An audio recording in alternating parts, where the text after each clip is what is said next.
All right, this is chapter 9. We talked a little bit about risk last time. It was mainly risk identification. Now we go into a little more about controlling risk. Okay. All right. It says you must design and create a safe environment which people can do their job, which processes can function, procedures can function, so we don't have any issues. Okay, confidentiality, privacy, all that stuff. And I know everybody has issues in this area. Okay. And how do we do all this? Well, we go with risk management. There's lots of risks out there. Okay, I always tell people that everything we do in life's a risk. If we eat anything, drink anything, whatever, there's risks involved with all of it. So I go on a lot of cruise vacations, and someone was telling me, I can't believe you do that. Aren't you worried about the boat sinking? Well, aren't you worried about airplanes crashing or cars wrecking? I mean, it's with everything. There's risks involved in everything. So I don't know, it's just crazy. All right, a couple things we can do. We can avoid the risk, okay? So if we know there's a problem, we can avoid it, okay? It says, applying safeguards that eliminate or reduce the remaining uncontrolled risks, okay? So we know that there's a hole right there on the floor of this classroom. Does that mean we're not going to use this classroom anymore? No, we just go around it. I'm surprised, actually, I don't put a cover on that. Is it actually a plug? No, it's not. It's literally a hole. There used to be a cover on it. I must have. Walked off somewhere? Yeah, there's a couple of. They're not still in there. There's cables coming up. But don't worry, someday somebody will trip on that, catch their shoe on that. Some girl's high heel will fall in it, sue the school, and then we'll have to close it. No. But it's just. Make out with money, so There you go. There you go. So, but yeah. So safeguards eliminate or reduce the remaining risk. Right? Could also transfer. That's basically what insurance is. It says, you know, I'm going to drive my car and I'm going to pay you so much a month that if I wreck, you take over the risk. So how do they know how much to charge me? Well, it's based on me. I mean, how is my driving record? How is everything? The age. Way back when, I bought a Cadillac and CTSV, a real nice sports car, and on day one of the car, the battery died. So we get it home, won't start anymore. So we call Cadillac, and they came out with their thing, pick up the car, bring it back to the shop, and they give us a loaner car. They gave us a Cadillac DeVille. Anyone ever driven a Cadillac DeVille? It's an older person's car, but oh my God, was it nice. I mean, it had heated, cooled seats, heated and cooled steering wheel. It was like amazing car. Well, it got dirty, so my son, for some reason, decides to wash it. It's a rental car. It's a loaner. Why do you care to wash it? But he pulls it into the garage to vacuum it and clean it. Problem is, I got a 1-car garage and a 2-car garage. He pulls it into the 1-car garage. And if you know anything about a Cadillac DeVille, it is like the biggest Cadillac they sell. And it doesn't fit so well in a 1-car garage. Well, he pulls it in okay, but when he's backing out, he hits the mirror on the side of the garage and basically scrapes the entire side of the car. The mirror comes around, busts the windshield, and he kept going. You could see it scrape all the way down the side of the car until he was out of the garage. I'm like, did you not notice it? I guess he had the radio turned up real loud or something, but it was crazy. But it was on him, but he was underage. So it was like, oh, crap. So basically killed my insurance. But once he got, older and after years, it finally got off. But just little stuff like that, it's like, you got to be kidding me. But transference isn't a necessary evil. We need it. Rose State, we have cars that school owns. Okay. Is anyone driving a school vehicle here to this training? One of you? Okay. So I'm assuming your school does not have insurance. Just assuming. Our school doesn't. We're self-insured. Basically, if you open up the glove box, there's a letter in there signed by somebody. This is a property of Rose State College. We are self-insured, blah, blah, blah, which means any issues the school's going to take care of it. It's just going to pay for it. So yours. We got fleet insurance. Ah, okay. Well, different then. So I guess career tech's different than schools. But yeah, ours, first time I read that, I'm like, what the heck? And I went to a conference in D.C., and they gave me a rental car. And they told me, get every bit of insurance available. I was like, what? And they said, yeah, when you go out to get your rental car, just accept all of it. Rental car company loved me. I think my bill was like, $30 a day, but I was paying like $80 a day in insurance or something. But they said, yeah, that way if there's any issues with the car whatsoever, it doesn't go back on the Rose State insurance at all since there is none. So it covers it. So, but transference, kind of necessary evil. Mitigation says reduces the impact if it's exploited. So it's not going to be as bad as it could if we didn't have something in place. Or we can just accept it. It says understand the consequences and accept whatever's left over. That we couldn't control, we couldn't mitigate, we accept it. Okay? All right, avoidance. We talked about all these somewhat. Okay, but how do we avoid stuff? Well, through our policies, it tells us what to do. So we have a password policy. It tells us about how we should use passwords to hopefully prevent people from breaking in, to avoid the risk of someone breaking in. Okay. You could also avoid risk by training, by education, by countering threats. There's just all kinds of stuff we could do to avoid it. Okay. Could be controls, could be safeguards, could be training, could be anything. And we already talked about transferring some, but outsourcing is a lot of it. One of you mentioned that the moment you run more than 3 cables, you outsource it. So, little jobs you don't mind doing, but if it's something big, you're going to hire someone else to do it. Kind of a cool idea. And there's the purchase insurance. Okay, implementing service contracts with providers. You don't want to do everything yourself, so you hire it out. So you're transferring the risk to them. My son installs alarm systems and does a really good job at it. But he had to go out and get insurance for doing it because he's really a contractor for the alarm company. So he had to go get insurance, and he was freaking out. And he's like, it's like $1,200 a year. But it kind of sucks because he had to have the insurance before he could start. He didn't get paid until he started, so he had no money to pay the insurance. It was a nightmare. But they do that so if he screws something up, he's covered. So, all right. Mitigations. Attempt to reduce the damage caused by the vulnerability. Could be through planning, preparation. There's our disaster recovery plan, incident response plan. So all this stuff we have in place help mitigate the risk. So we do have a tornado come. Okay, good. So what's our disaster recovery plan? How do we fix it? Okay. How do we get back online with our continuity plan? That kind of stuff. Okay. All right. And it tells you about all those different plans which we've talked about and how they can be used. Okay. Or accept it. This is to accept the loss.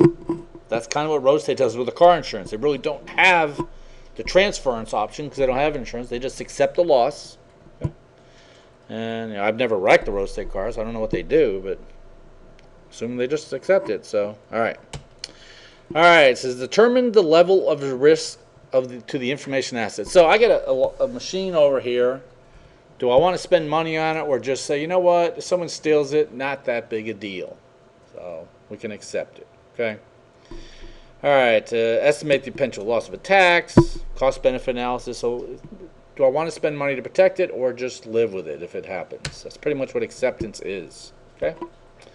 All right, managing it. It says the quantity and nature of risk that are willing to accept is your appetite. So how much? Normally, the more risk you accept, the lower your costs are. It's kind of like the whole deductible thing. If you have a deductible on your homeowner's insurance of $1,000, your premium's a certain amount. But if you want your deductible to go down, you can pay more of a premium. So it's the other. Does Missouri have a required minimum insurance like 10-20-10 or something like that? On cars? Yeah, on cars. On cars. Okay. But we have the minimum at Oklahoma as well. I think it's 10-20-10. I think it is. But I up mine to like 300, 100, 300 or something like that because it's the cost of raising it is so minimal. And the benefit, again, I've never had to use it, but nowadays, can you imagine if I run into somebody driving a Lexus or a Mercedes? You think it's going to cost $20,000 to fix it? No. And the point is, I'd have to come up with the rest out of pocket. So my appetite is low on that. I don't want to spend a lot on that. Okay. It says the reasoned approach to risk is one that balances the expense and what's it cost for the insurance or whatever against the loss if it happens. All right. Residual, whatever's left over. Okay. When we've controlled as much as possible, whatever's left over, okay, we live with. Okay. Could be our threats, our vulnerabilities, our assets, just pretty much whatever's left. Okay. It says the goal is not to bring residual risk to zero, but bring it low. Bring it low enough. Okay. It'd be nice if we could bring it to zero, but in order to get it to zero, we'd probably have to have 0 students on campus. Because obviously, students are at risk. They could cause issues. So get rid of all of our students. Get rid of our buildings because they could collapse. Move into an underground missile shelter or something. So, it's you again. So so is that actually a pager? Yeah, Wow. because I work around classified systems. You can't have it two ways. Oh. Around a classified system. Makes sense. Okay, because that's the pagers, man. That's like so 1990s. Yeah, I know. This is 2000s now. They still do this. Yeah, Uh, they do. We still use them. Wow. All right. So whatever's left over is what you got there. Okay. Now, actually, it does mention there we'd like to bring it to zero, but does anyone have zero deductible on the car insurance? Do they even offer that? My company does. I don't. When I got my Volt, my Chevy Volt out there, I bought extended warranty on it because it's a brand new kind of car. I don't know. Is it going to die? I mean, I bought a Lemon before, where it's been in the shop every 5 minutes. It seems like. So I bought the extended warranty, and I told the guy, I says, I don't want to pay any deductible. If there's any issues, I want you to fix it. And basically, they didn't offer it. I think they got it down to like a $100 deductible or $50 deductible or something. They says, we do not offer a zero deductible extended warranty. I'm like, oh, okay. Now, the first, 3 years, 36,000 miles is zero deductible. But after that, the extended part, they don't offer it. So you don't normally get it to zero. Okay. Once it's been selected, the effectiveness monitored, measured, whatever you have in place, is it actually working? Okay. So what's a biggie there? Is it actually working? Okay. There's our little chart about the amount of vulnerabilities, the amount of threats. In the middle, the amount of the asset value. Okay, then the risk. So it's just so pretty. All right. So it says it involves selecting one of the 4 risk strategies, which we pretty much talked about. Okay. It says if the loss is within the range that we can absorb, go with it. Okay. If it's pretty cheap, go with it. Okay. We have Dells. Obviously, this school has Dells. Do y'all have the service protection plan that comes with them? Do you know when the school buys them? They don't usually buy them, like the gold plan, They don't buy that? Wow. See, that's the exact opposite. Our school always buys the gold plan. I was wondering why, and it was it was years ago now. But when we had gateways, our school had gateways for years. Then they switched to Dell, I don't know how many years ago, maybe 10 years ago now. It's been a while. But in order to get a discount on the maintenance plans, they had to prove that Rose State had A+ certified technicians. They needed to have 2 of them. They had 0. So they came to me and another faculty and got our credentials that we were A+ certified and submitted that to Dell as Rose State is now certified. Yet we're not allowed to work on them. I always thought that was kind of funny. You're using our credentials, but no, they have gold service on it, and I kind of like it because you can call in and get support. I mean, if you call the regular number with gold service, I mean, you just happen to call the regular cheapie number, like, oh, you have gold, so let me transfer you immediately, and it works out really good. But some of our systems we have like 4-hour response time. I'm like, I get a desktop computer in a classroom. Do I really need a 4-hour response time? I'm not thinking so. So it's kind of crazy sometimes. We had tiers based on priority of the machine. We had to purchase a certain level of, it was in our strategic plan. Right. That we had to have a certain turnaround time on. Right. Of course, the desktops were like next day, but Yeah. Service it pretty quick. Like, 4 hour. Yeah. 24 hour, 4 hour. Yeah. When I ran my ISP, I had warranty on all my machines, and I actually got to the point where because you can extend warranties up to like 5 or 6 or maybe 7 years. I forget what the maximum is, but it gets to the point where they won't warranty them anymore. The reason I did that is because if you know anything about computers, which hopefully you all do, parts are changing all the time. I mean, whatever kind of video card you buy today, 6 months from now, you're never going to be able to get again. And I can just imagine server parts. So I said, I don't want to have that issue. So I want to have it, if anything goes wrong, they're going to replace it. But it got to the point where they wouldn't extend my warranty anymore. So I was getting ready to buy new servers, and it was going to cost me about $15,000 to replace a couple servers. And I looked at how much money I was bringing in at that point and how long it would take me to recoup it. Like, it's going to take me 3 years to get that back based on what the servers were producing. So at that point I said, I closed my business. I sold that part. So it's, it's fun stuff. Okay. See, if that was now, you could have done infrastructure as a service. Yeah. You could have just bought. Yeah, it would have been nice, but so it was. I ran for years. I started off as a consulting, then I went into ISP hosting, then I went back, to do that, just the consulting part again, and made some good money on it. But I tell you, it's tough. It's tough. The whole risk issue, when you actually have to start spending the money out of your own pocket, that's when it gets tough. All right. So here's a little flow chart. Basically, we have a threat. It says we got a system design. Is it vulnerable? Yes or no? I can't see how a system would not be vulnerable. So I don't think the no there should actually be there. I think all systems are vulnerable to one aspect or another. Okay. Then is it exploitable? No. Again, that's another one of those things. Is it exploitable today? Okay. I always feel that sooner or later everything's exploitable. They just haven't figured out how to do it yet. Okay. All right, so if it is exploitable, the system is vulnerable to attack, then we have some sort of vulnerability. Then we come down to the risk. This is attacker's gain greater than the cost of the attack? Yes or no? So, and if it's no, well, then we accept it. Okay. If it is, then we go on. Is the expected loss greater than the ability to absorb? Yes or no there. So it's something you really need to think about. Do you really want to spend the money on something or not? Okay. We had an issue with our projectors in our classrooms. They were being stolen. I mean, lots of them. We're talking dozens of projectors are being stolen. And they finally figured out what it was. It was the cleaning crew.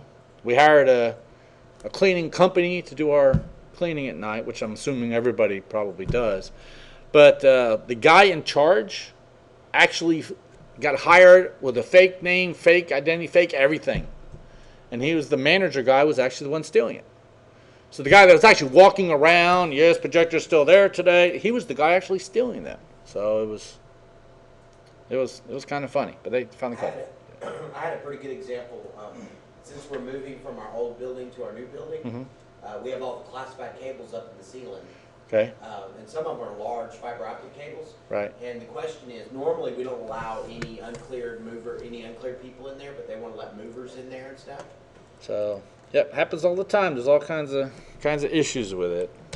Supposedly it was all marked, but I guess Well, nothing's ever marked. I mean, it's marked at the point, I guess about 3 years now, Cox Cable came through our neighborhood and put in cable. That was funny because I bought my house back in 2000, and when I bought it, we did not have cable. So I said, hey, when's Cox coming to the neighborhood? Oh, as soon as the addition's done, you'll get cable. Addition finished, no cable. So I went and asked them, nope, no plans to have cable in your neighborhood. Then they built the addition next to it. Oh, as soon as that one's done, you get cable. Well, no cable again. So finally, a student of mine lived in another neighborhood across town, didn't have cable either. He messaged his congressman. I'll be darned, he had cable immediately. So I tried that. I emailed Gary Bands, I'll be darned, within a week, I had a notification on my door, they're selling cable in my neighborhood. I'm like, wow. So I don't know who he knew, but he actually sent me a handwritten letter back that says, I'm going to do my best. I'm out of town at the moment, but I'll look into this. And sure enough, I got cable. But they did it in the middle of winter. We're talking November, December time period. And when I saw that, I'm like, oh my God, my yard's going to be trash for the entire winter. Because I could see holes being dug, mud because it's not going to grow over. They trenched the entire neighborhood. As far as I know, they didn't cut a single line anywhere. I mean, they even went around my sprinklers. They went around everything. And when they were done, you couldn't even tell where they did it. So I don't know how they possibly because you could see all the poles they put in. And you could go out there and see they got a big hole. Then all of a sudden when they put it back in, it's like perfect. I don't know how they did it. They took out chunks of earth and kept it and then sealed it back over. I've never seen a job that well done. But yeah, I was really worried about that. Are they going to be, I spent thousands on my sprinkler system. And my thought was, great, they're going to do it now in November, December. I'm not using it right now. May, June, whatever comes around, my sprinklers are going to come on, have these massive leaks. But no, nothing at all. They did a great job. So, all right. So, risk selection here. It says, when a vulnerability exists, is implement controls to reduce the likelihood it's going to be exercised. That's our virus scanners. Okay? There's stuff out there. So, hey, we're going to implement something to hopefully reduce it. Okay? If it can be exploited, maybe we need a layered control. A firewall on the outside, a firewall on the inside, so a layered approach there. When the gain is greater than the cost, Okay, so if someone's going to get more money than the cost of it, it says apply technical or some sort of control to reduce it or to increase, to make it so it's more expensive for them to break in. So instead of getting in for 1 second, I mean, you ever see the Die Hard movie, the latest one? When they had the firestorm, what the heck was that one called? Was it Live Free Die Hard? Yeah. Okay, but obviously far-fetched, the stuff they were doing, but it makes you think. Can people break into stuff like that? And you hear about it, they do. I mean, with all these new viruses, you're like, wow, maybe there's something in place where someone could actually break into something that easily. Point is, you want to make it harder for them to break in. All right. Or actually, another point, you think about it, one of you were mentioning yesterday, when they do get in, what did they get out of it? I mean, what is the value of the data they received? That's one of my things is that you can now anybody with a hard hat can go to a traffic cabinet that's on a street corner, And open it up. right? Got a Yeah, hard that's hat true. on, force the lock open. You can attach anything to a somewhat city network, Right. and now you're on the traffic control network. Yeah. I mean, before, 10 years ago, everything was locked inside a server room. Right now it's not, Now yeah. we're putting network equipment Yeah. on a street corner. I actually saw that. There was an article on Google somewhere about that. And they were showing where people would accidentally leave them open and people go take pictures of it. It's like running Windows XP and the desktop's in and it's got a VPN connection to all the other machines. And it's like, There's switches. yeah. I mean, you could put a device and plug it in with a 3-foot Ethernet cable, and And you're you set. would probably not even know that you were in our switch until somebody went there and What's going on? Yeah. We had a student who went to Taco Bueno, taco restaurant, and they had the booths, and underneath the booth was a network jack. He plugged his laptop into the network jack, was right into his network. He got an IP address, and it's like, what the heck? So it's one of those scary things. And we hired a new network administrator. It's one of our prior students, really, really super sharp guy. And one of the first things he did, which was amazing, he went to all of our switches on campus, and the ports that weren't being used, he actually turned them off. Which makes sense, you should.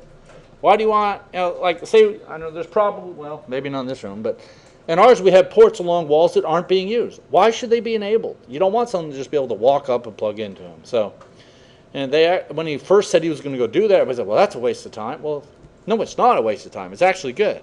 So you turn them all off. And now, yeah, it did become an issue when we would move a computer. The port's dead. Well, then we call him, hey, Brad, we're moving from port 1 to port 12. Then he's all right, give me a minute. And he remotely go into the switch and turn off one, turn on the other. So it's a nice thing to do, but a lot of people don't think of that. All right. So did I cover that? Okay, yeah.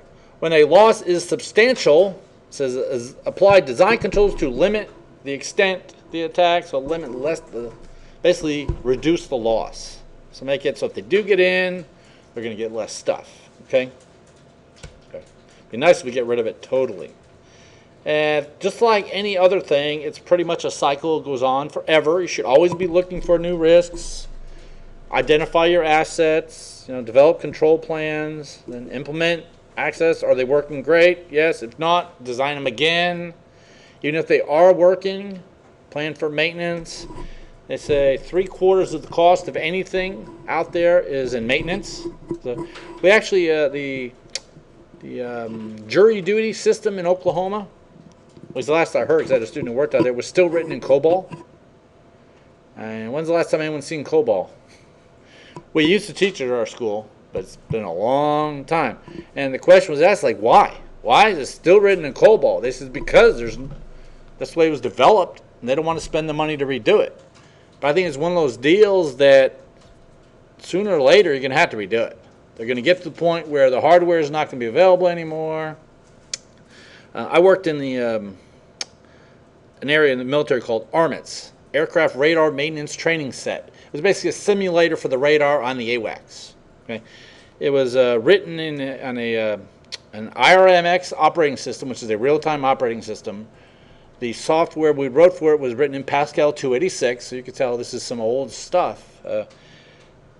Millions of dollars. for the system. But I worked there. We wrote software for it and worked great and everything else. But the military wanted to somehow make it less expensive because the hardware itself was crazy. Because it's a specific type of hardware. It's kind of like, it wasn't a mainframe, but you could think of it that way. It was, a specific system. We're running specific software that you had to license every year. Well, they hired but a new lieutenant came in to our area, and he seemed kind of, oh, I'm better than all of you, I'm smarter than all of you. But the dude walks up to our area, and he looks at our system. Oh, you're running this. What are you doing? We told him all about it. He goes, oh, okay. I think I can help you. Then he left. I'm like, great. We're never going to hear from this dude again. Right when I'm leaving that area, about 6 months later, the dude shows up with a floppy disk. Says, here you go. Install this on a normal PC with this I/O card, and everything will work on a normal PC from now on. I'll be darned. He actually wrote the drivers and everything to convert the entire system over to Windows-based. So it was crazy. I've never seen anyone that was that sharp. And as far as I can tell, he wasn't out there checking out every day because we worked there. We didn't see him. He was also one of those that got a couple DUIs in the military. And you know how military is about DUIs? You get a DUI, you're done. But for some reason, this guy wasn't done. But I think it was because he was so sharp at what he could do. I mean, he could literally look at it. What are you doing with that? Oh, and he could go figure it out on his own. But I don't think, then I retired. I don't know if he's still around, but it was sharp guy. He needed a chauffeur. Well, yeah, that's what he needed, a chauffeur. He needed to go to Saudi Arabia where, everyone gets chauffeurs and everything. But, dude, the world's blowing up. Your nuclear missile just went off. All right. Feasibility and cost-benefit analysis. All right, it says before deciding on the strategy, all accessible information should have been looked at. I was mentioned this morning. Some people don't know how to do research, don't know how to look stuff up. Okay, so that's one thing I kind of try to do in my courses, is I don't always give them all the answers. In my forensics course, particularly, I don't tell them everything. I tell them majority of it, but I want them to figure it out. It's like we were talking about yesterday, the login for Backtrack. I get somebody who says, I can't do it, I can't log in. Did you think of asking for it? I mean, go on Google and type in the login. Like I mentioned this morning, the guy with the Mac. I don't know how to run terminal on a Mac. Okay, you've been using it for years and you don't know how to run terminal. Research it. So, all right. But do some research into what the risks are, what's available, and the controls are changing all the darn time. Okay? So ask, what are the advantages of implementing control as opposed to the disadvantages? So can there be any disadvantages of controls? Sure. Interfere with users' operations. Right, it could be. If we had a system with no passwords, wide open, oh man, they could log in, do all their work. But by adding controls, now they have to log in, now they have to remember passwords. Like one of you mentioned, they had to let the guy go because he couldn't do the password policy. But what are some of the disadvantages? There could be substantial. Yes. We had, and this wasn't all that many years ago, at one of our national labs. Okay. Their system didn't have passwords on it. You could just type your login name, which is like your last name, and there was no password. So it's been within 3 years. We said, well, for a minimum class, even NIST low for confidentiality requires a password. And so we did we're going to do a password, and they wrote their congressman and said, there's an author called Stephen Levy, Levy, Stephen Levy. He writes quite a few books, and one of them is called Hackers. Okay, not the movie Hackers with Sandra Bullock, I think. But Stephen Levy wrote a book called Hackers. Get it. Go to Amazon, including shipping, and get it for under $5. The books are normally like 99 cents with $2 shipping, and excellent book. It talks about the entire computer revolution. Okay, and there's actually hour-long videos on YouTube from him as well. But on the book Hackers, he talked about MIT. MIT actually started off as a model train club. They actually started building model trains, and someone brought in a computer, and then it went from there into mainframes and everything else. But they're talking about when they finally implemented passwords at MIT.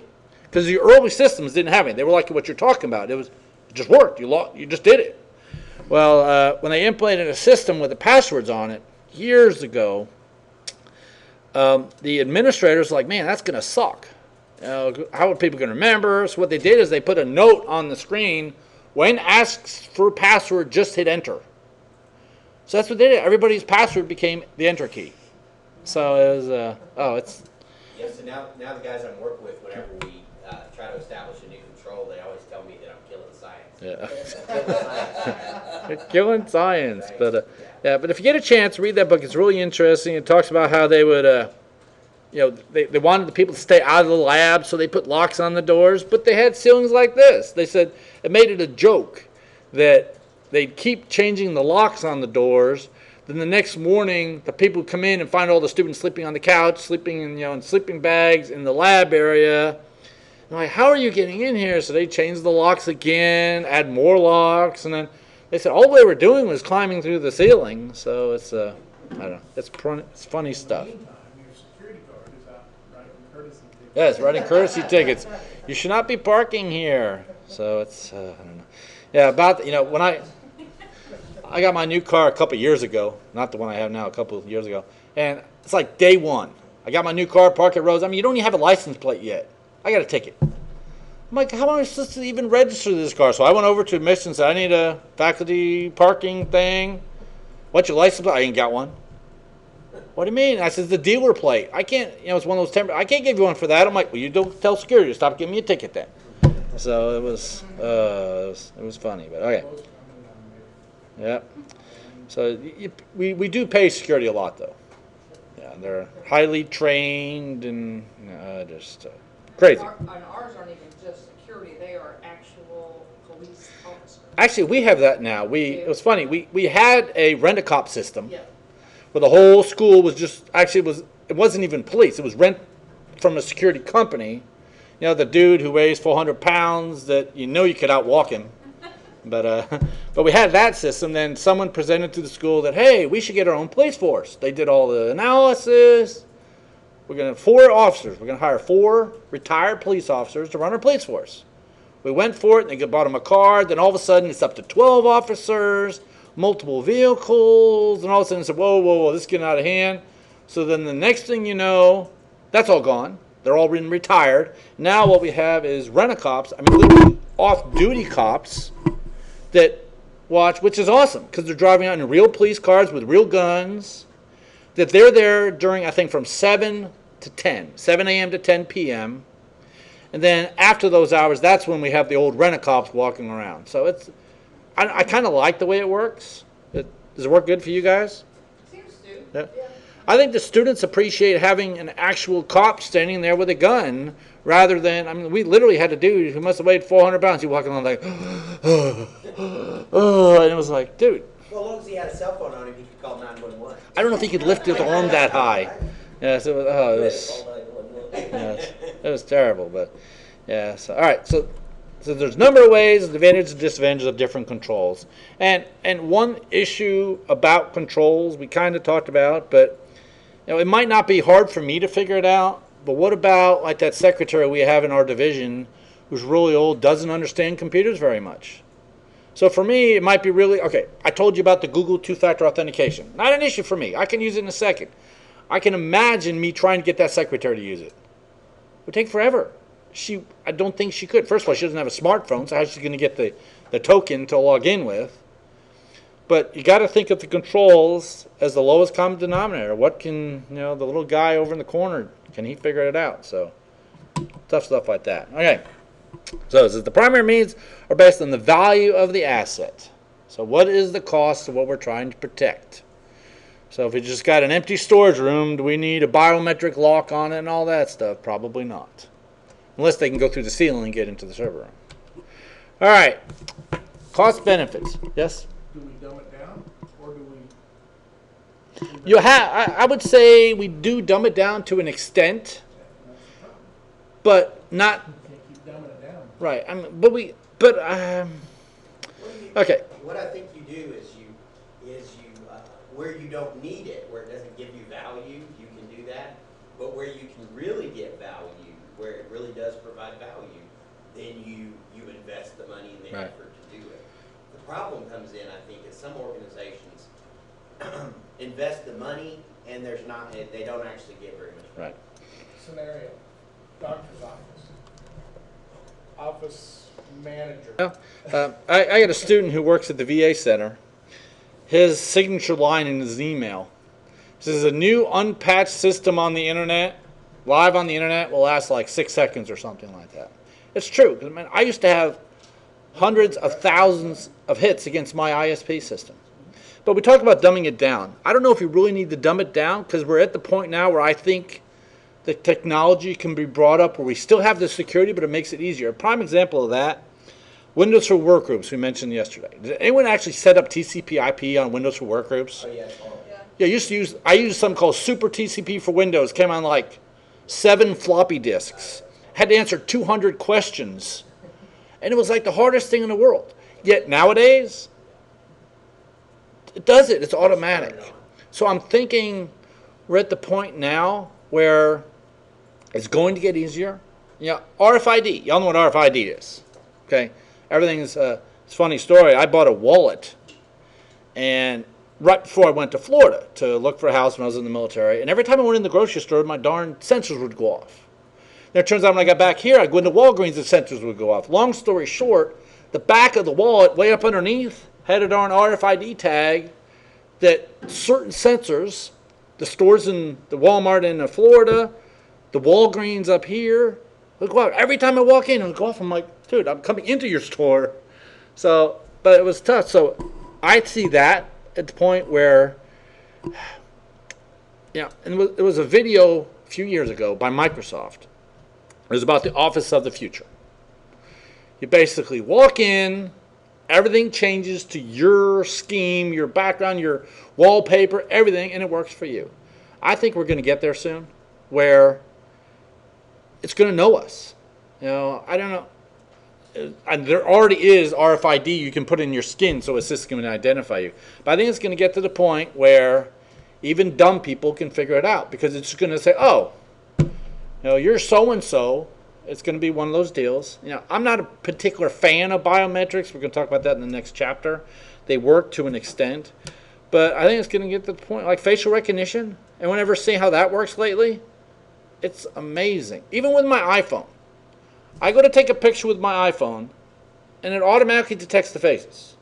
Okay, I went on a cruise about a month ago, and I've been complaining for years on cruise ships because they take your picture all the time. If you've ever been on one, I mean, they take your picture at dinner, you take a picture all throughout the cruise, then they print them out. Then they got these walls, thousands and thousands of pictures. You're supposed to go through and find your pictures and buy them. I'm like, this is stupid. First of all, you're wasting paper. And for me to find the darn pictures Takes forever. it's forever. So this last cruise I went on, I went to the picture, and they still had all the pictures printed out for the people that don't know any better. But they had a huge, I don't know, like 40-inch monitor turned sideways. Then you stick your card in at the bottom, because when I got on the boat, they actually took a good quality picture of me, with a nice high-dollar camera, and they took my card and scanned my card while they took the picture. So it basically linked my picture to my card. And then on the boat now, you just put your card in, and it searches the system and recognizes your face based on pictures taken all over the boat, and says, oh, here's all the pictures we found of you. And then you can just, and if you want to buy those, you say, I want this one, this one, this one, and the next morning they're ready for you. So kind of cool. The facial recognition is amazing. The only thing I saw an issue with it didn't like sunglasses. Like if they took a picture out on the deck with sunglasses on, that picture wouldn't appear. But I mean, that's at the point now where facial recognition is going to happen. There's also been news articles about the, I don't know, was it one of the football stadiums where they had facial recognition, where they were looking for criminals in the audience and stuff? Super Bowl like 3 or 4 years ago. Okay. In Miami. Yeah, I see that happening more and more. It's going to get to the point where you just are who you are. And there was also another video about cops. This new system, was it up in Canada, I think, Auto Canada? It's a cop that has cameras on all sides of his car. He drives down the street and drives through parking lots, and it's taking pictures of all the license plates. And the moment he finds an illegal car or an issue, immediately stops, flags it, then he goes over and he does whatever he needs to do. I think that's awesome. Imagine when they come, I mean, yeah, it might be an invasion of privacy, but imagine if I walk up to the door, and Melissa put into the system that Ken's going to be here this weekend, door automatically opens because it knows I'm supposed to be in this room at this time. I just see we're going to get there. And that'll solve the issue of dumbing it down. Unless someone impersonates me, which then we got another story. You know? So Yeah, I hate to see us go to that. it's going to happen, though. You know it is. Have you seen MIT's Media Labs website? No. Last month, the student and I got invited up with Northrop Grumman to go to their special media labs and we Right. got to go tour it. Right? That stuff you're talking about. Yeah, it's they're there. working on now. They've got a deal to check your pulse and stuff Right. through your webcam. Oh, I saw that. They've got where your lights and stuff will come on, just follow you around and Yeah. project the lighting and where you're looking. And they got this thing called face moods that they set up to where it could detect whether you were smiling or not. And as an experiment, they would, if you were smiling, they'd put a happy face on you because they cover you up. Right. And they'd follow you around, so you'd have people that weren't frowning. Right. They would just X out. Huh. And they would have these competitions around campus to see how many people they could get smiling. And Oh, that's cool. there was all kinds of, they've got a website that has all of the stuff they're working on. Huh. They've got a deal I thought was really cool Right. that they created with a game engine that was basically an entire monitoring system for your building. People, All right, so economic feasibility says the criterion most commonly used. What's the cost? Okay, can we afford it?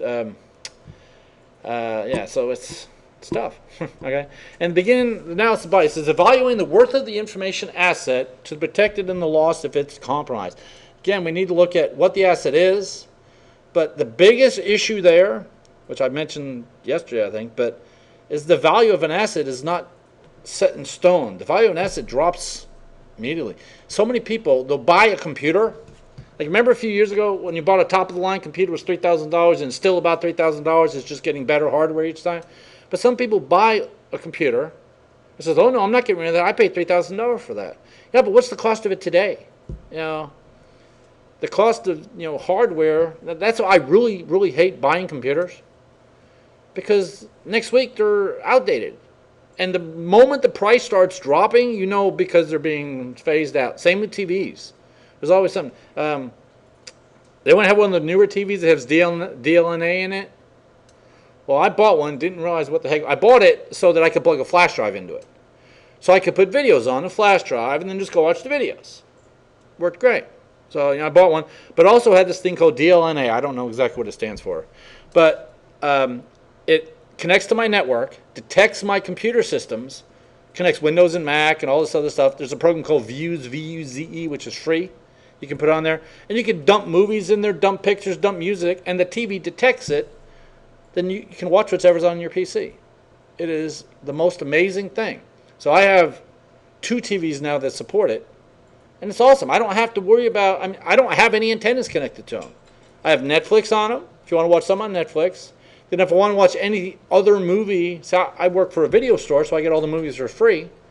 So I basically make an MP4 of them, and it's on my computer, and then you bring up the TV and instantly see a big old list of movies. And you go, I want to watch this, this, this, this. So DNA is pretty awesome. It's going to be on more and more things here pretty quickly. Okay. All right, decision-making process, cost benefits or economic. What are we going to do? Now, we have to decide on that. Okay. All right. It says difficult to determine the value of information. What is a Social Security number worth nowadays?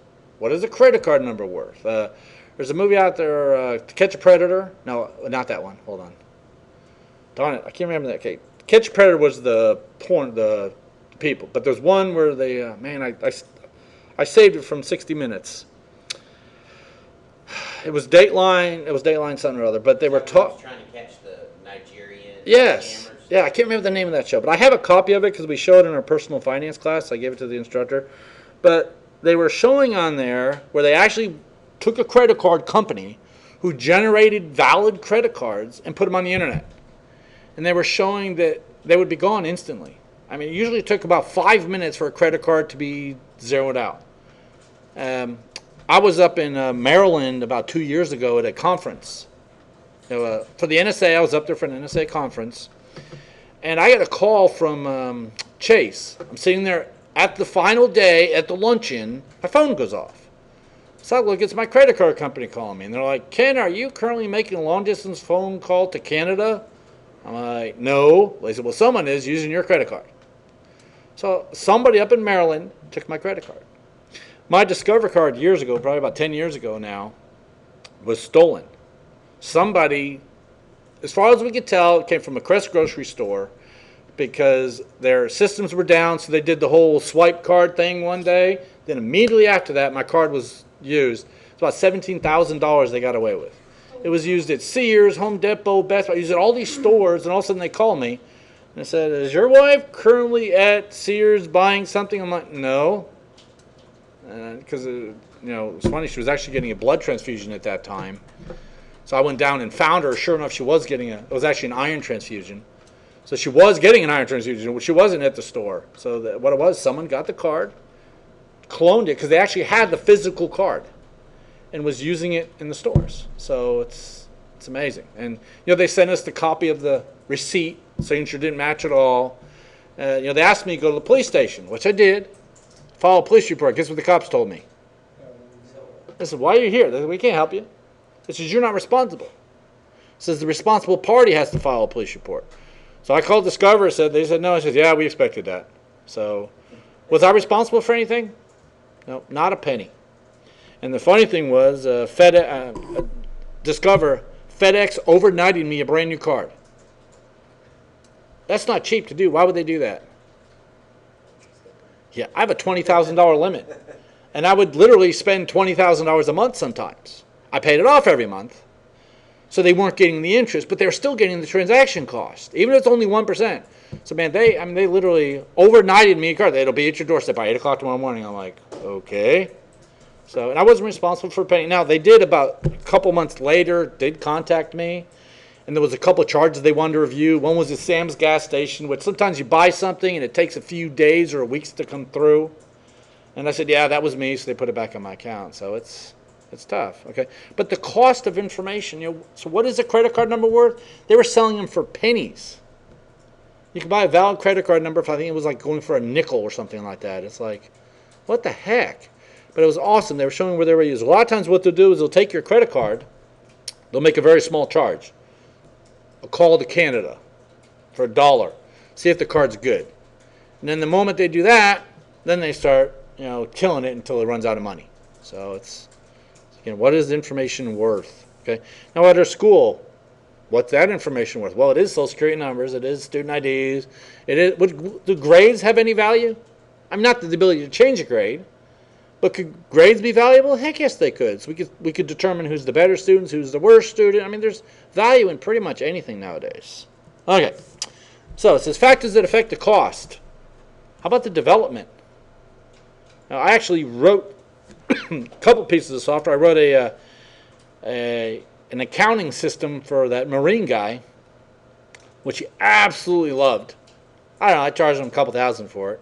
He used it for years, but then all of a sudden he wanted all these new features, which I said, I can't do that. You need to go with another company. But the development cost is big. How about hardware cost? What's that projector cost? Probably $1,500. So what's it going to cost to protect, do that? How about software, services, training? We hire someone. I get a student who works at Dell. They sent to Seattle for training, and recently, 2 months ago, sent to St. Louis for training. That student's not leaving. Going to work at Tinker. So Dell paid for actually Boeing ended up paying for the training, but training is an issue. Now they're going to train someone else. Okay. So training fees, cost of implementation. What's it cost to put it in? We bought PeopleSoft for our enrollment system at our school. Handles everything. Enrollment, HR, finance, payroll, everything is through this PeopleSoft system. Cost us $25 million. The initial installation, what do you think it cost for the initial installation? $10 million. It's like, you got to be kidding me. We paid $25 million, and just to install it, because we had to convert all of our data and everything, $10 million additional. And we've actually had PeopleSoft people on our campus since March. There's one in each division because we know it's a spare office. So I had to hook up, get the computer in there for the guy. But they've been there, and they're going to be there all the way till September, putting the latest update on. How much are we paying for that? You know, it's another big chunk of money. So, you know, the cost of implementation, and, you know, a lot of people don't realize they're a school. This is a state-funded school, public school? It is, isn't it? It is. State, yeah. Okay. Does your tuition actually pay the bills? Probably not. No. Our tuition pays a very small portion of the bill. The rest comes from the state monies. And a lot of people don't realize that. They're like, I'm paying your salary, and no, you ain't. You're paying a very small portion of my salary. So we get money based on enrollment and based on everything else. So it's You so guys have a much better deal down there in Oklahoma as far as taxes, county taxes you get per. right. property. Yeah, I actually, my property taxes are about $3,000 a year. Which is not excessive, but it's pretty high. I think $1,200 of that, maybe not quite $1,200. A portion of it goes to Rose State. Because I'm in the technology district, so a portion of my property taxes goes to Rose State. So it's kind of, We don't have, you know, something like that? well, we have a very small percentage of our taxes goes to Metropolitan Community College district. Right. It's not, Nothing like that? no, not like, I mean. Well, we used to have more. GM was there. General Motors had a plant right there in Oklahoma City. So we used to get big bucks from them. They're gone now, so we ain't nothing. And what sucked was they sold the plant. I heard that Toyota was looking to buy it, and somebody else was looking to buy it. They sold it to the military for storage, basically. I thought that was a stupid idea. So now what are we getting out of it? The military ain't paying nothing. I mean, you were to think that bring in an outside something, but oh well. All right. So implementation is a big deal. How about service and maintenance costs? Do you ever buy software maintenance agreements? Camtasia, for instance, is like $80 or $90 a copy. The maintenance on it is $20 a year, maybe a little less. So is it worth it to buy the maintenance on it? Heck yes it is, because think about it. Now I can upgrade with every single release free of charge. And yeah, I'm still paying you a yearly fee. But the odds are, you know, it's like I was upgrading every 4 years. So it's the same price. So I used QuickBooks for years when I had my company. Some of you know what QuickBooks is, probably. And QuickBooks, I don't know, the one I used cost about $300, whatever it was, $200 or $300. Well, they came out with QuickBooks Online. But instead of paying $200 or $300, you paid like $14 a month. I switched to it because I figured out the cost, how often I was upgrading my QuickBooks compared with the monthly cost for the QuickBooks Online. It turns out the QuickBooks Online was actually cheaper. They handled the backups. They handled the recovery. It was always updated. And the best benefit was I could be out at a client's location, bring up a computer, log in, add an invoice, print it out, and put it on their desk before I left. Instead of having to go home, put it in the system, because that was my big issue. I was great with computers. I really sucked at billing. I'd have people say, dude, you haven't billed me in 6 months. I'm like, oh, let's say I probably spent about 4 hours. So I was terrible at that. So I got to the point where I could actually invoice them while I was at the job. So we're terrible. But maintenance costs, service fees, they suck, but they're needed. So, all right. Benefits is the value of organization to user controls to prevent loss with a specific vulnerability. So so we have antivirus. What is the benefit to us? Well, heck, we're not getting viruses. Hopefully. Okay, we still might, but hopefully we're not. Okay. That says usually determining the value of information exposed to vulnerability and determine how much the value is the risk and how much risk there is to the asset. So basically, what is the risk to each one of ours? What is the risk of theft to our projector? That kind of stuff. Okay, and it's basically our annualized loss expectancy. What are we expected to lose? Which hopefully we all are expected to lose something. So, what can you live with? The asset valuation is what's it cost? The dollar value of each one, what's the Social Security number worth nowadays? That kind of stuff, okay? It's based on characteristics. It's based on everything to do with it, okay? The protection, the recovery, the defense, all that's involved in it, okay? All right. It says the value retained from the cost of creating the information. What did it cost to install PeopleSoft? Well, $10 million, so that's the value of it. So the initial cost might have been $25 million, but now the additional cost of implementing it, so it goes up, okay? Value retained from previous maintenance, okay? What do you guys do with your old computers here at your schools? Well, the ones that are really old, we recycle. Okay, so they get I mean, you turn them into IT services somewhere. Pallet jack them and they, yeah. Okay. Well, that's what we do. The really old stuff gets stuck on a pallet, and that's why I knew we had no CRTs left, because they actually had over 1,000 LCD monitors they're getting rid of them. Oh, obviously we're getting rid of them, because a couple of faculty wanted a second monitor in their office, and IT's like, oh yeah, we got thousands. If you want a second, third monitor, we got them. So just don't always have the video card to support it, but no, we put them on pallets, and sometimes they go to schools. They get donated to schools that need them, or else they auction them off, which is kind of cool. They put what they have in the past. They took one of our parking lots on a Saturday and filled it with all this equipment, everything from desks to computers to pianos. Then they just auction it off. What we found is that people would buy a pallet, then go into their tools and take out 3 video cards and leave the pallet and then drive off. Yeah, I totally agree with you, because you don't know if it's going to work. And if you're buying 1,000 monitors, I only need 2 of them, then you're still stuck with 900 monitors left. So it's all right. But yeah, it's I don't know, it's a little different. Okay, and the value acquired from the cost of protecting it. So by having the doors in place, the value of something actually does go up. Okay. The value to the owners, what's the value to us? Now, other people not think there's a value in it. Okay. The value of the property, the value to adversaries. What about your competitors? What if you could get the, whatever the recipe to the new Coke or something? Would it be worth something to Pepsi? I don't know. Okay. The loss of productivity while it's down or while it's unavailable, that's actually value as well. Okay. And what if they're unavailable? Okay. Okay, they must be able to put a dollar value on everything. Do all organizations do that? No. I can guarantee you my school does not have a dollar value on all of its assets. There's no way. I don't think they could ever take the time to do it. Okay. What's it cost to create it, to acquire it, to recreate it, to recover it, to restore backups? Okay. What's the maintenance? Okay. What's the worth of the competition? We always look at it as it relates to schools, because that's where I teach. But what about other organizations? What about cars? I was reading a news article last night. Melissa, you got the new iPhone, don't you? iPhone 4S with Siri on it. Do you like it? I hate that stupid. I just shut it up. I'll tell you what. Every time I'm going to do something, how can I help you? I don't want your help. I'm just going to push this button. All right, I'll tell you what it's great for. Text messaging. Oh my God. You can sit there and recite a paragraph and it does it nearly perfect. Really? Well, now maybe I'll try it. I'll do it like when I'm driving, because I can hit a button and say something and it automatically does it. It does that really good. But there was an article last night about car manufacturers. There's like 13 manufacturers now that are implementing Siri in their cars. They're calling it eyes off. It's coming out of the new iOS. It's going to make it so when you use that functionality in your car, the screen goes blank.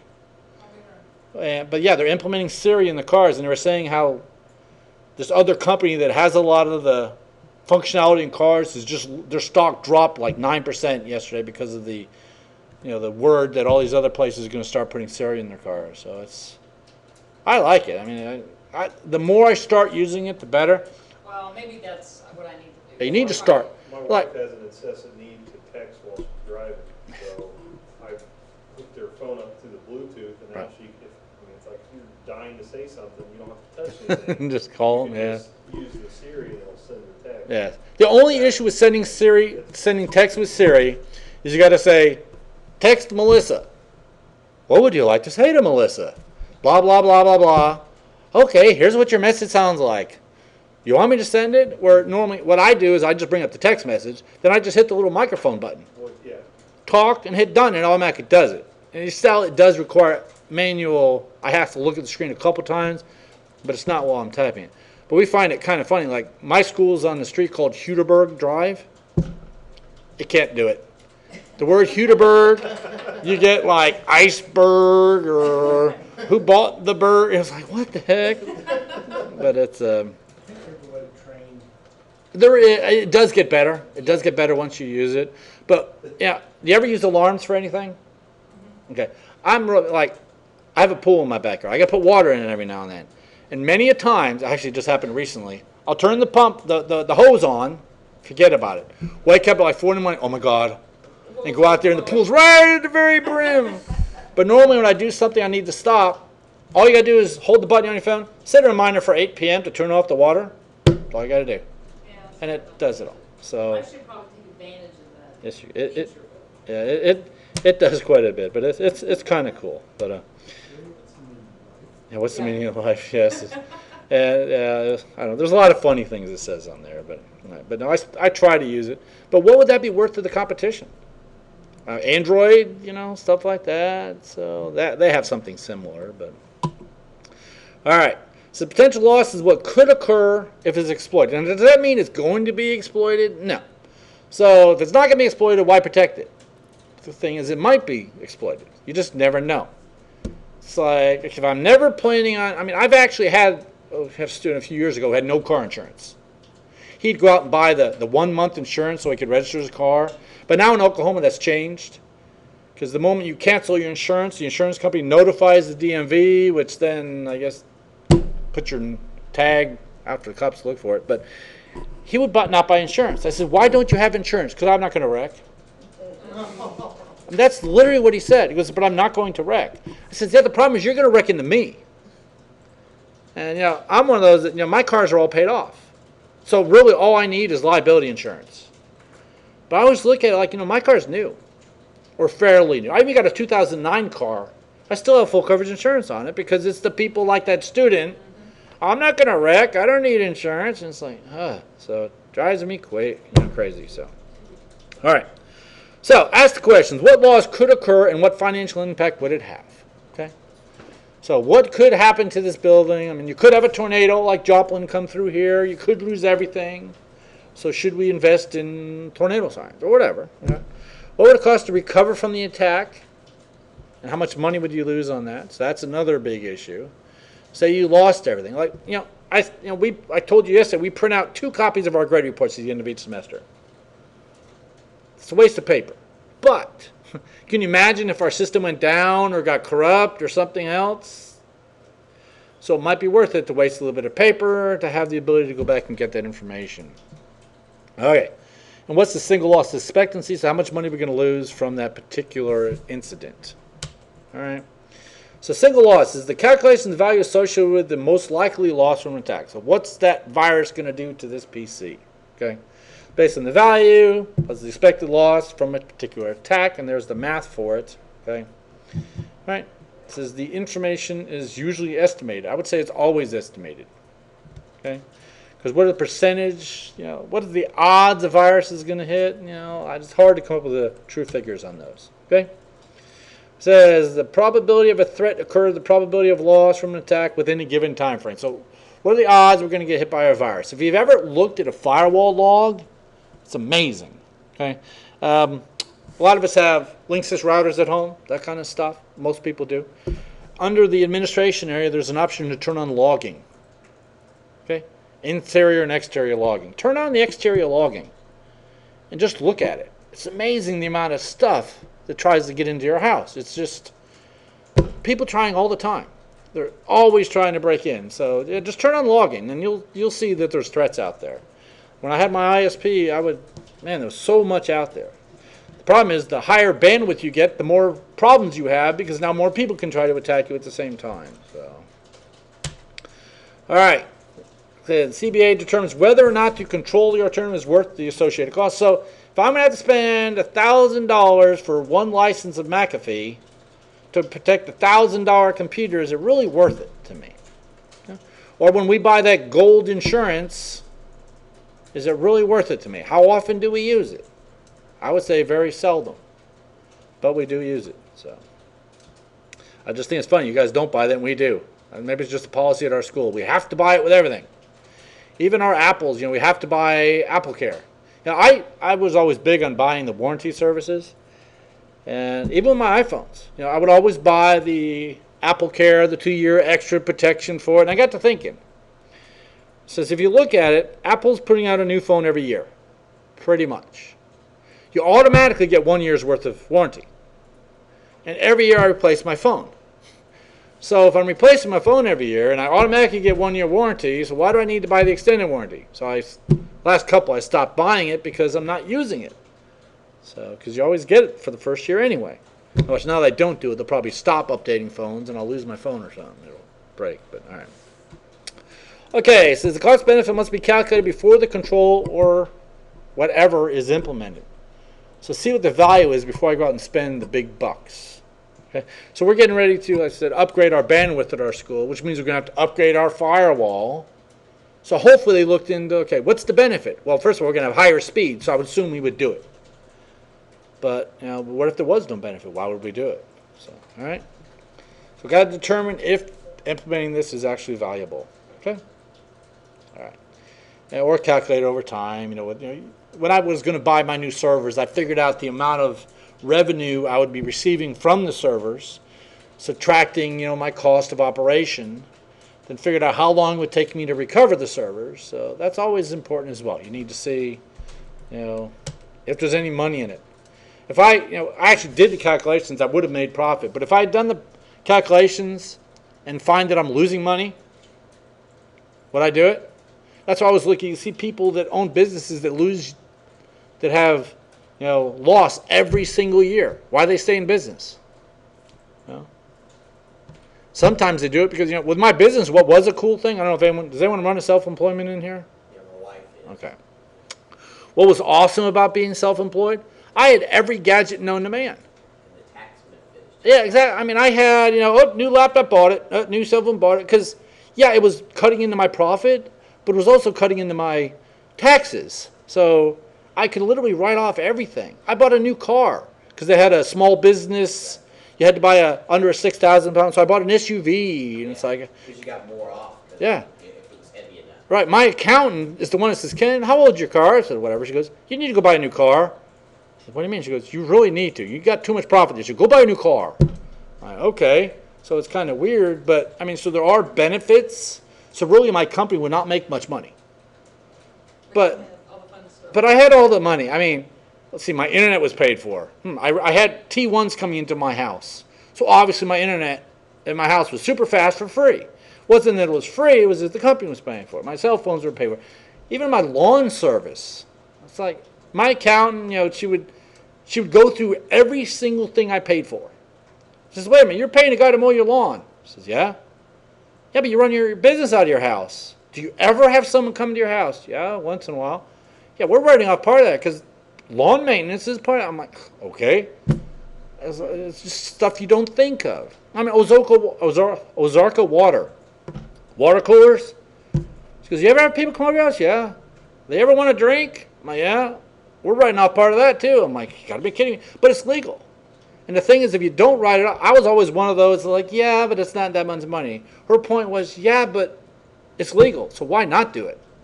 You really think those big corporations aren't writing off everything? So she would always go through there and find these weird deductions. And this year I got rid of my business, so now I'm getting audited. It's like, what the heck? You should have audited me when I had my business. But now I don't know. It's crazy. All right. So basically, how much money we make in there is what it all comes down to. Okay. Feasibility analysis then is how well the proposed information alternatives will contribute to the operation. So will it make it better or will it make it worse? By switching to forefront security from McAfee, will it make us better? But now we have to pay for it. So, what's the cost of it? That kind of stuff. Okay. Operations addresses user management, acceptance, and support. Does everybody like it? Now, have you ever implemented something that people totally hated? Prime example could be Facebook. You ever notice whenever they make a change on Facebook, people start these groups? This is the group to ban the timeline or whatever, or bring back the whatever the heck.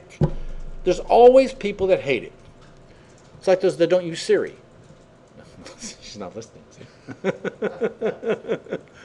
You always get those who are against the technology, but once they start, it seems to get better. For the long, like passwords. You start, we're hindering science. Is that what you're doing? Killing science. You're killing science by adding passwords. I like that. I'm gonna have to That's what start. my guys always tell me. Every time I come up with something new, you're killing science, Eric. You're killing I'm science. gonna have to. I like that. Killing science. Wow. All right, but acceptance and support. If people don't like it, we use desire to learn. which is our LMS, our learning management system. You guys use Blackboard, we use Desire to Learn. Inside there we have an email. Do you guys, I'm assuming you can email inside your system? Now, is it internal only, or does it go straight to your faculty email? It's tied to your email. So if I was a student in your class, and I sent you an email, it would show up in your faculty email. Yeah. That's awesome. Yeah. Ours is not. Ours is internal only. So if I'm a student in your class, I email you, it goes to an internal mail system to that application. And what sucks is you can't mail into that. So, as the student, I would email my students inside there. They would have it set to forward it to their home email account. They would reply to it, but you can't mail into the system. So about 4 days later, it would reject. Oh, it was just a nightmare. But we have a handful of faculty on our campus, literally like 5, who like it. They said, you know what? I like to keep my work separate from my student email. So I don't want the student's email coming to my work. But I said, but students is your work. That's your job, to interact with students. So I actually did a survey when I was the faculty senate president, get rid of that stupid internal email. Because it's very easy to switch to the other way of doing it. It's just at one click. The problem is you get rid of all that internal email. And it was like 98% wanted to get rid of it, but it's those couple that are squeaky wheels crying, and we were going to get rid of it finally. After the 4th, this August it was supposed to go away. Now I just noticed on the updates that we applied in August, that update is not being applied. I said, why aren't we doing that? And they said, well, because they're still complaining, they're still arguing. It's like, get rid of this stupid thing. But so acceptance and support is a big issue. Okay? All right. It says addresses the overall requirements. If it doesn't meet the requirements, why do it? If I'm going to implement something that we have no need for, why do it? If it doesn't meet the requirements, it doesn't help us in any way, not really a sense in doing it. Technical feasibility, can it be done? Or is there other ways to do it? Or is it cheaper to outsource it or go a different way?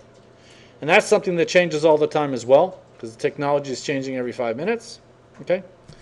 Political says, what can or cannot be done based on the consensus relationships between communities? Okay? We wanted to start offering a 4-year degree at our school. It's legal for 2-year schools to offer 4-year degrees. Our state regions will not approve it. I mean, we actually, I've been asking to do that for years. I finally got support of the whole entire campus, including our regents. They got all the way up to the state regents, and they turned it down. It's driving me crazy. I'm like, we could be offering a bachelor's degree, but they won't let us. So political issues is a really big deal. Okay. Alternatives to feasibility. We could go with benchmarking. We're going to talk about each one of these. I think. Well, we should. We don't? Okay. But we talked about benchmarking somewhat last time. But we can see what's going on, see if things are changing. We already talked about due care. We talked about all these, actually. Gold standards. Actually, we did. We talked about each one of these. So, all right. But there are alternatives to do it. How about government recommendations? Let's talk about that one just for a second.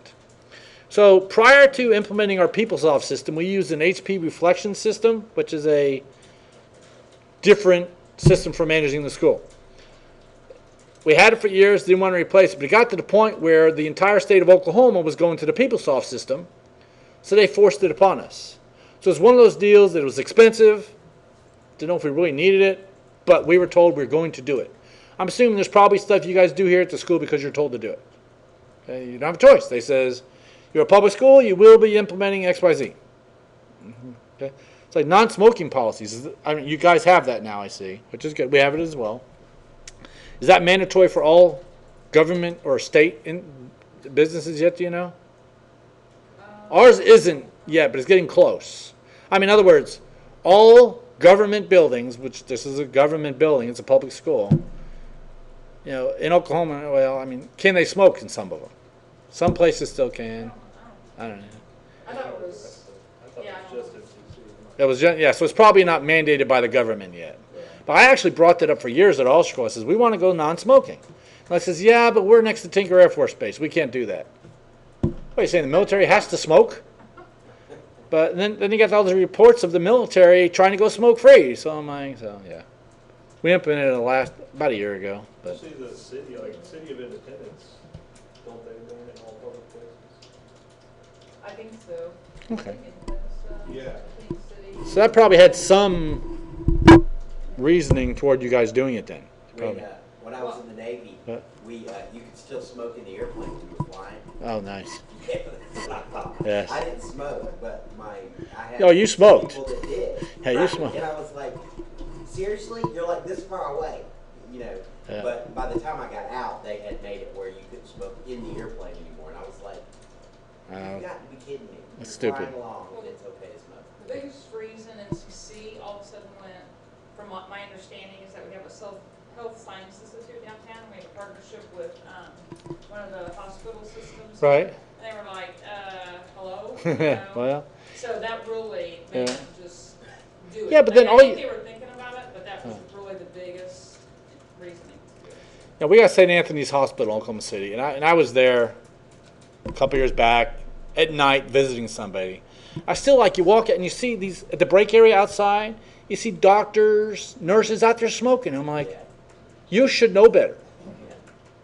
Why are you doing this? But then another way you could think about that is we tell people don't click on pop-ups, yet we still do. Now, we know better, but sometimes we accidentally do something. So they know better. I don't think they're accidentally smoking, but I don't know. It's crazy. So. All right, but government recommendations, sometimes they force you to do things you don't particularly want to do. I actually had a student, a couple of years ago, who never had a virus scanner either, because I don't get any viruses. Yet. No virus game, you don't know. Yeah, that's true. You don't know. I think the way I convinced that student to finally get one, there's a website called GRC. Actually, we're going to run that here. This would be neat to see what it does. I'll run it through Firefox. GRC.com. Gibson Research Corporation. Yeah, okay, I'm going to go to Shields Up. And I'm going to scroll down here to Shields Up. Since you guys have public IPs, this might be very scary. Come on. And I'm going to proceed. Continue.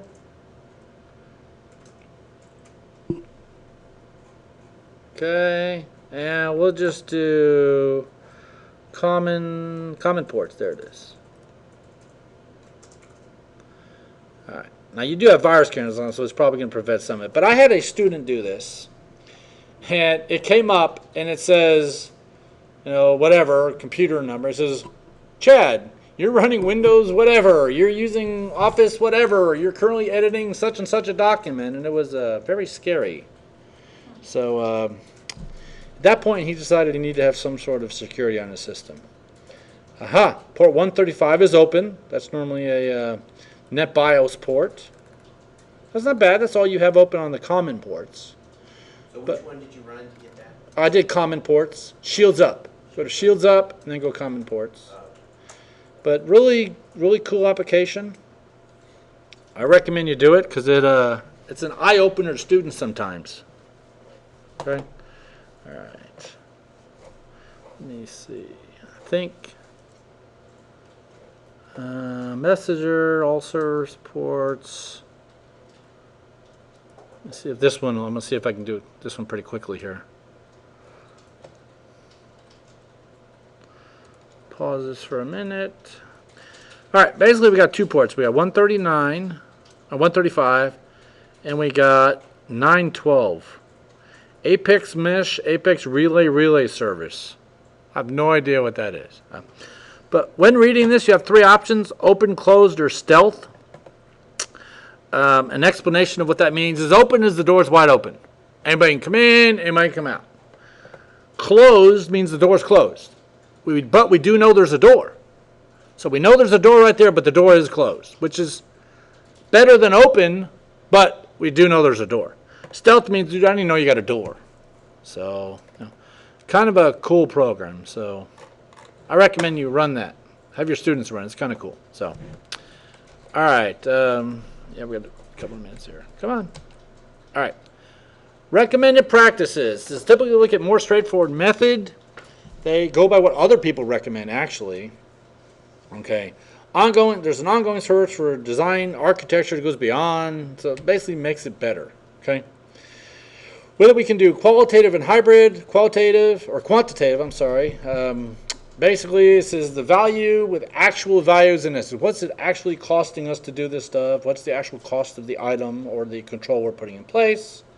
But it's hard sometimes, okay? Qualitative would be scales. What's the value as in, does it do 100% or 50% or whatever? Or you could have a hybrid system, which is, mixed between the two basically, okay? All right. Actually, you know what? I'm going to pause here. Can we take a... All right, so we have the operational critical threat assess and vulnerability evaluation method. Wow. Okay. It basically looks at everything, I don't know, it just looks at it through an operational standpoint. I can't think of another way to say it, okay? It's a way of doing it, but as it pertains to the operation, okay? Makes decisions based on the risk of confidentiality, integrity, availability, again, those three, which are obviously important, but it's not just looking at the asset now, we're looking at how it pertains to the organization, okay? What was that URL? vc.cyber.rose.edu. Then it'll say download the client right here. Yes, it should. Okay? You find it on there? Left side? Well, it blocked me, but let's see if it- Oh yeah, just say continue. Yeah, it is. Yeah, it's a certificate because it's there. Yeah. It's unsigned. So, all right. It says the operational business people work together to basically address the issues for the organization. So the big issue is the operational and business units don't always like each other. Business is like money end. Operational is like getting the job done. They don't always work together because can you imagine the IT people want to spend a lot of money and the business people says we don't have any money, and they have to work together so that you can tell them, hey, we need this at whatever, because it's hard to make them understand sometimes, but that way. All right. All right, there's a couple other methods. Basically, there's Octave is for large organizations. Then we have for smaller or for just all kinds of different approaches. We're just not going to go into all of them. There's a bunch of different methods to do it. I think we talked about it enough there. Microsoft also promotes it. What do you all think of Microsoft's software development process? Do you think they do a good job? What do you think? Well, they've gotten better, I think. They've gotten better, and people complain. They say, "Oh my God, Windows is full of bugs." Yeah, but do you ever look at how many lines of code Windows is? And so really, they They went from simple to really bloated. right. And now, It seems to be getting Windows 7, they Right. really pulled it back in. right. There's been a couple periods of Microsoft's life. I think the first issue was called ME. If you know anything about ME. Yeah. Then the second issue was Vista. Vista was okay, and Windows 7 is basically Vista. It's just they fixed it a little bit. So they just had some issues, but overall their process is good. They have a good process of doing it, but we're talking about that lines of code. I have my Java people write the Hello World program. Those of you who know what programming is, you know what Hello World is. It's one line of code, prints Hello World on the screen. So I always ask my students, is there any bugs in your program? They say, nope, works perfectly. So are you positive? Oh yeah, works great. Look here. I run it, works great. I says, but did you test it on every piece of hardware available? Did you test it in conjunction with other pieces of software? Did you test it on your mobile phone? Like, no. It says, you don't know there's not bugs in it. It works right now, but I can guarantee you when Microsoft releases something that works for them, they just haven't tested it with everything. So writing bug-free code is tough. And I would say it's impossible. So, all right? In the billions of eyes that didn't look at it. Yes. So I don't know. And a lot of people say open source is better because more people look at it. Well, not necessarily. So I like open source, but I also like controlled as well. So, all right. The 4 phases of Microsoft things was assessing the risks, conducting decision support, implementing controls, and then measuring the effectiveness. So it's basically the same. They just reworded, changed it up a little bit. Okay.